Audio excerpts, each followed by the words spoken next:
की। शहरों में जो आबादियाँ जो बढ़ रही हैं, उसका बुनियादी प्रॉब्लम ही यही है कि हमने गाँव के अंदर इस छोटी इंडस्ट्री को प्रमोट ही नहीं किया। हमने क्या किया कि शहरों में ही हम कहते हैं रोज़गार करना, शहरों में गाँव में कोई रोज़गार नहीं। बिस्मिल्लाहिर्रहमानिर्रहीम। मैं जी इस टाइम तक तकरीबन 13 साल के अंदर 15 लाख के करीब पहुंच चुके हैं। जो हमने प्लांटेशन की है उसमें 1 लाख पौधा कश्मीर के अंदर है, 2 लाख पौधे हमारे चौलस्तान के अंदर हैं और जो बड़ी मेरी शजरकारी है वो पाकपतन के अंदर है। जो नेशनल 3 टूर किए हैं चाइना बॉर्डर से ग्वादर, उसके अंदर हर शहर के अंदर हमारा कोई ना कोई पौधा लगा हुआ आपको इंशाल्लाह मिलेगा। बड़े खूबसूरत शख्सियत हैं, इनका पाकिस्तान के ऊपर बड़ा नाम है, इनका सोसाइटी के ऊपर बड़ा कर्ज है। मैं समझता हूँ इनका कि इन्होंने उस मुस्बत सिमत में कोशिश शुरू की कि जहाँ पे लोग अपने घरों के बाहर लगे हुए पौधे उखाड़ने में फ़ख्र महसूस करते हैं, इन्होंने कौम के लिए पौधे लगाने शुरू किए। ये आज विरसा फार्म के ऊपर इनकी मौजूदगी में फलदार दरख्त जो है ना वो लगाए जा रहे हैं। अपनी मेहनत से, अपने सरमाए से, अपने पैसे से आप यहाँ पे लगा रहे हैं। साजिद भाई, अगर ये जो 18 किलोमीटर की लंबी पट्टी है, जी जी, इस पूरी पट्टी के ऊपर तकरीबन आधी से ज्यादा पे दरख्त लग चुके हैं, माशाल्लाह। बाकी भी अभी गवर्नमेंट तो लगा रही है। अतराफ में जो जगह होती है वो सरकारी जगह दरख्तों के लिए होती है, लेकिन नाजायज़ काबज़ीन वहाँ पे अपनी फसलें उगाते हैं। तो असिस्टेंट कमिश्नर अशफाक अहमद कोहली साहब ने दिलचस्पी ली और वो 18 किलोमीटर जगह खाली करवाई और ख़ुद वहाँ अक्सर चक्कर लगाते हैं और वहाँ पे ट्री प्लांटेशन हो रही है, जो कि शायद पाकिस्तान का एक रिकॉर्ड। मुझे बताएं, 18 किलोमीटर लंबी पाकिस्तान में कोई पट्टी है जहां एक टाइम पे शजरकारी और फ्रूट ऑर्चर्ड की? ये अपनी तरह की एक एग्जाम्पल है, इससे पहले इस तरह की कहीं पर एग्जाम्पल मौजूद नहीं है। ये इसको नीचे हाथ रखना है और खड्डे के अंदर रखते हुए दरूद पाक पढ़ के पौधा लगाना है। तो जी स्कूल में भी हमने प्लांटेशन का आगाज कर दिया है। हम जो हमारे बस में है वो कर रहे हैं।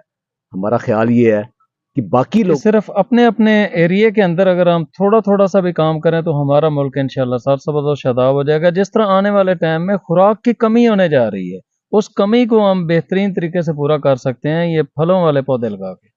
तारिक भाई, ये जैसे ये 18 किलोमीटर लंबे अब ये दरख्त सारे शजर दरख्त हैं, तो यहाँ गांव वालों के साथ अगर छोटी छोटी कॉटेज इंडस्ट्री हो, फ्रूट ड्राइंग के और उसको बाकी वैल्यू एडिशन की जाए, इन लोगों को सबक पढ़ाया जाए और छोटे छोटे यूनिट अवेलेबल हों और ये फ्री अवेलेबल हो, यहाँ से जो ज़ाया होने से पहले पहले फ्रूट उतार के अगर वो उसको वैल्यू एडेड कर दे, तो ये आइडिया कैसा है? जो शहर की आबादियाँ हैं, वो ये नहीं कि शहर के लोग बच्चे ज़्यादा पैदा करते हैं, गाँव में कम पैदा करते हैं, ऐसी बात नहीं है। शहरों में जो आबादियाँ जो बढ़ रही हैं, उसका बुनियादी प्रॉब्लम ही यही है कि हमने गाँव के अंदर इस छोटी इंडस्ट्री को प्रमोट ही नहीं किया।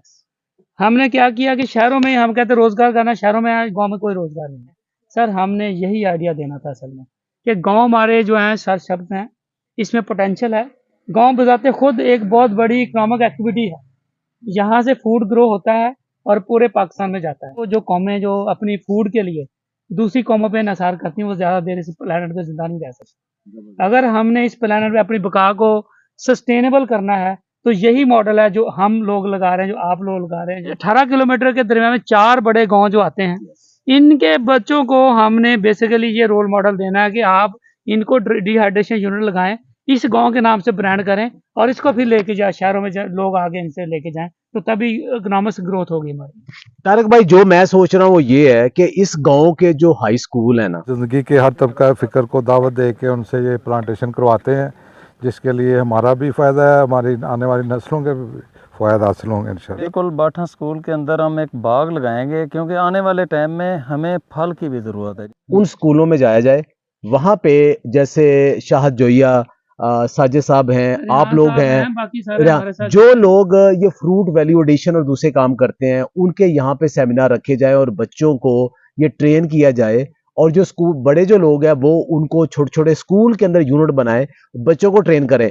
अगर 1000 बच्चे को ट्रेन करेंगे, जो शहरों में, स्टोरों में, बाकी जगह पे जो फूड हमें अवेलेबल होती है, वो क्यों ना इन गाँव से जाया जाए और यही कॉटेज इंडस्ट्री बेस बनती है फिर एक्सपोर्ट की और पाकिस्तान और मुल्क की इकोनॉमी। बात इस पे करते हैं कि जो स्कूलों से ही हमने एंटरप्रेन्योरशिप स्टार्ट करनी, तो ये जो पहला मॉडल हमने कर लिया, जिसपे 18 किलोमीटर पट्टी पे हमने फ्रूट ऑर्चर्ड लगा दिया।